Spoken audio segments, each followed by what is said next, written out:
Welcome in. It is the Friday edition of Outkick, and we are breaking down all of the draft madness. 5 quarterbacks go inside the top 15, but not exactly as we would have anticipated that they all might have.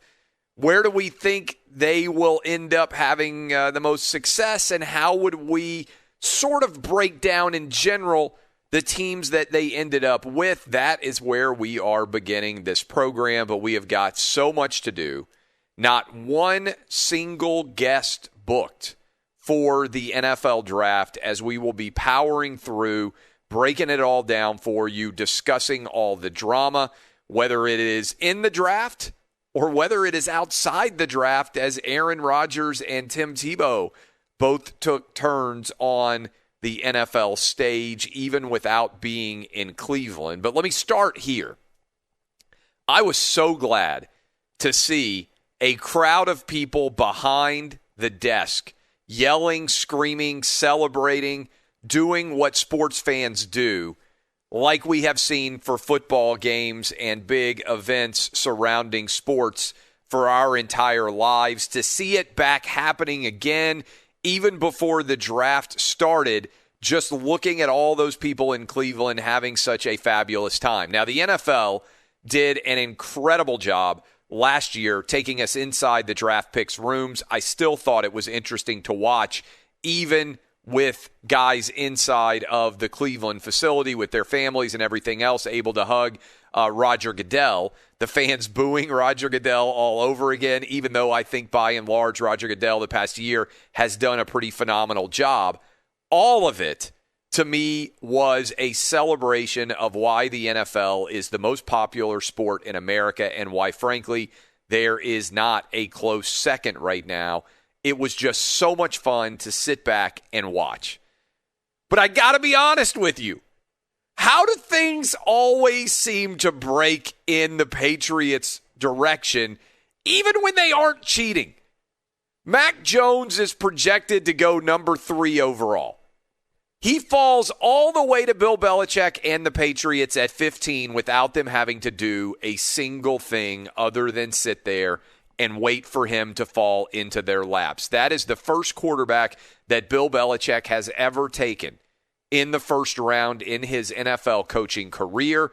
And I feel like Mac Jones to the Patriots just feels right. Now, you got 2 Auburn guys already up in New England, in Jarrett Stidham and also in Cam Newton.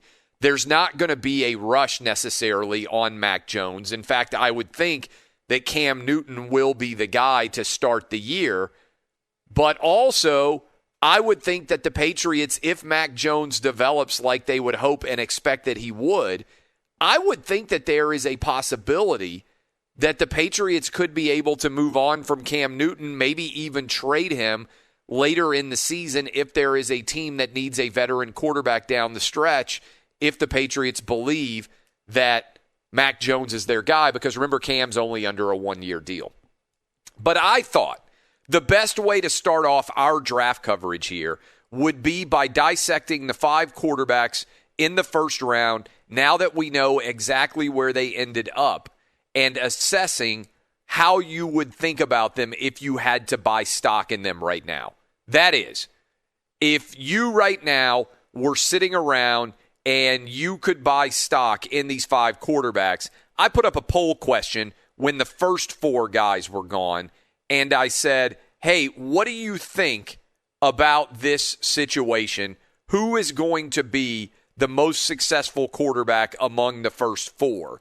And over 20,000 of you immediately voted last night during the NFL draft, and Trevor Lawrence dominated with 57% of the vote, 19% for Justin Fields, 15% for Trey Lance, and 9% for Zach Wilson. Now, that's partly a function, I think, of how well known these guys are. Trevor Lawrence, tremendous success at Clemson. Justin Fields, a lot of success at Ohio State. Most fans out there, unless you are a big college football fan, have never watched Trey Lance play at North Dakota State, and a lot of people did not watch Zach Wilson play at BYU. So a little bit of that is a name recognition factor at play, which is why I want to do now, I'm going to rank you 1 to 5, the order that I would buy stock in these 5 first-round quarterbacks that went inside the top 15 based on the team that drafted them and the likelihood that they are going to have success. And I'm going to start with the guy that I think is in the best situation and the most poised to have success, and I think it's Mac Jones. I really do think that the New England Patriots, with Josh McDaniels, with the fact that they have gone and gotten 2 really good, I think, big-time performing tight ends, spent a lot of money there. I believe that if you break down and think about going forward how exactly Mac Jones is going to fit in this offense, I think he is Brady-like, even down to, if you saw him, even down to seeing him shirtless. I tweeted out a picture of Brady shirtless next to Mac Jones shirtless. This is a cerebral guy who's going to read the field well, who's going to make solid decisions, who I think can make plays in crunch time. I think the Patriots got the perfect quarterback for their system. In fact, I think if the Patriots had had the opportunity to, they would have drafted Mac Jones way higher. They got him at 15. He fell to them. I believe that Mac Jones, if I could buy stock in any quarterback that is now sent to a particular team, I think Mac Jones to the Patriots is the best fit. Second guy I would buy stock in. I would buy stock in Trey Lance to the 49ers. Why would I buy stock in Trey Lance to the 49ers? I think probably he's going to sit for a little while, maybe a year behind Jimmy Garoppolo. And by the way, you can say the same thing about Mac Jones. I don't think either one of these guys are going to be rushed into service.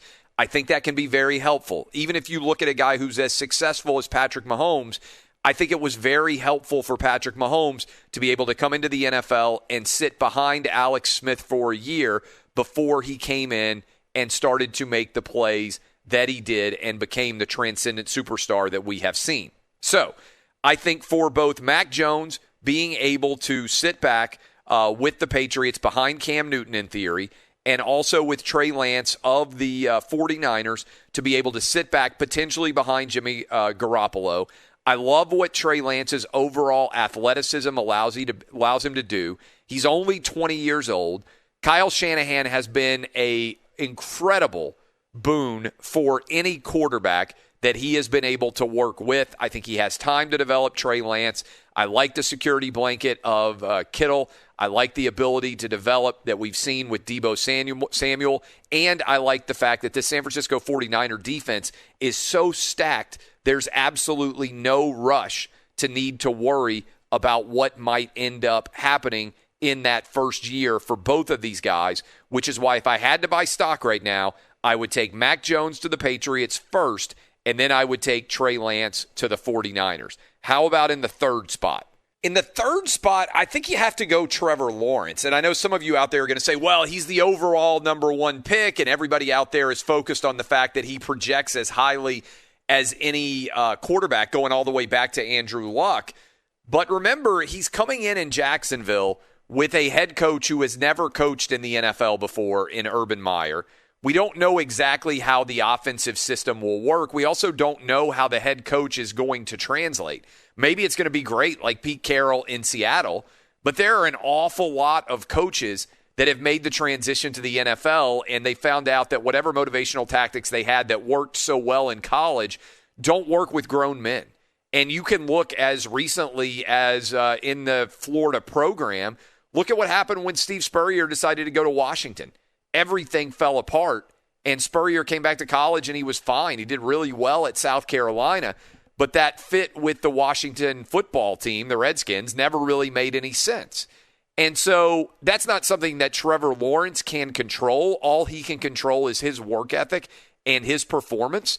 But I don't think you can put him right now, given the Jacksonville situation, any better than 3. Plus, unlike the other 2 guys I said here, Mac Jones with the Patriots and Trey Lance with the 49ers, Trevor Lawrence is starting week 1. He's coming in as the guy for the Jacksonville Jaguars going forward. And there's going to be a lot of pressure on him to basically justify this franchise, which has been so bad and so incredibly awful when it comes to the quarterbacks that they have taken in recent history. So I like Trevor Lawrence. I think he has incredible potential. I'm just not sure the situation in Jacksonville is as strong of a situation as what exists right now in New England and in San Francisco. What about in the fourth spot? I think you have to go with Justin Fields.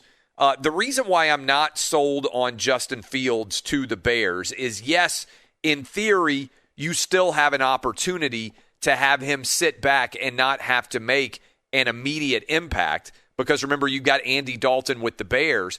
But I'm just not sold on the Bears' ability to ever find a quarterback who is going to be able to make a significant difference in terms of how things will go with the Chicago Bears. They seem to be totally cursed at the quarterback position, and I'm not really convinced that the Bears are ever going to be. I mean, think about it. Like, all the way back to Jim McMahon, the Bears have never been able to find a coach that makes a quarterback that makes a good sense with this team. And I'll be honest with you, I'm just not sold on Matt Nagy as a head coach. Now, the positive for Justin Fields is the Bears have a really, really good, in theory, defense, although it kind of disappeared last year. And this, in theory, gives him a little bit of time to grow into the role with Andy Dalton already there. Having said all that, I'm still a little bit nervous about how all of this is going to break out if I am Justin Fields and I am going to the Bears into that Matt Nagy offense, because I think it's possible Nagy gets fired if things don't go well in that first year, and then you're a young quarterback with a brand new coaching staff. There's not that same stability. And then this is really not about Zach Wilson. I'm not trying to take shots at Zach Wilson. But the Jets have been a totally broken franchise for a long time. Maybe Zach Wilson is going to come in and make a tremendous difference immediately. But right now, the Jets have been bad for so long. They have a losing culture. If you look in the AFC East, the Bills are ascendant. The Dolphins are on the comeback trail.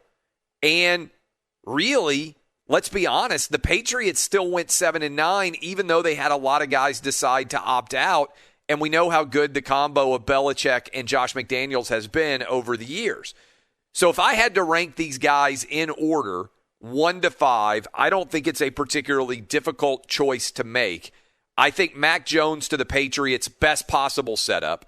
I think Trey Lance to the 49ers is the second best setup. Trevor Lawrence, this is, again, if I were buying stock in these guys, Trevor Lawrence to the Jags is in the third best spot, and Justin Fields to the Bears in the fourth, and Zach Wilson to the Jets is the fifth most likely quarterback that I would buy stock in. Again, what I love about Mac Jones and Trey Lance in particular, and also to a certain extent what's going on with Justin Fields, because we've got Andy Dalton there. All three of those guys don't have to start week one. They have the opportunity to sit back and not have to rush their way into anything. And so to me, that is a very positive situation to find yourself in. If you are Mac Jones, if you are Trey Lance, and you are Justin Fields, the pressure on you is significantly limited compared to what Trevor Lawrence and Zach Wilson are going to have to step into. And I think that makes a big difference. I really do. If you consider sometimes a quarterback can start too early, and it can mean that ultimately he is unable to ever rise to the level that he might have otherwise if he was able to come in at the right time. A year too early can destroy a young quarterback. You have to be careful about it, and that is how I would break down these 5 guys as we run through the quarterback position.